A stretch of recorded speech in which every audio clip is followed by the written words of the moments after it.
వృశ్చిక రాశి వారిని పరిశీలించినట్టుంటే వృశ్చిక రాశి వారు ఈరోజు వాళ్ళు అనుకున్నటువంటి కార్యక్రమం లోపట ఎక్కువగా శుభ ఫలితాలు పొందుతారు. ఆరోగ్యపరంగా మరియు సంతోషం లోపట బంధుమిత్రుల పరంగా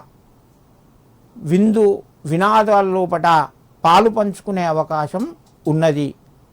అంతేకాకుండా వీళ్ళు మధ్యవర్తి ద్వారా ఈరోజు ఏదైనా శుభకార్యం జరిగే అవకాశం కూడా ఉన్నది. అంతేకాకుండా వీరు ఈరోజు తన దగ్గరి వారికి కానీ తెలియని వారికి కానీ ఏదో రకంగా సహాయం చేసే అవకాశాలు ఉన్నాయి.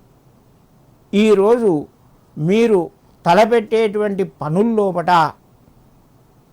నిర్విఘ్నంగా కొనసాగాలి అనుకుంటే విఘ్నేశ్వరుణ్ణి స్మరించి ఆయనకు గరక సమర్పించి మీరు కార్యక్రమాలు ప్రారంభించినట్టుంటే మరింత శుభ ఫలితాలు పొందుతారు.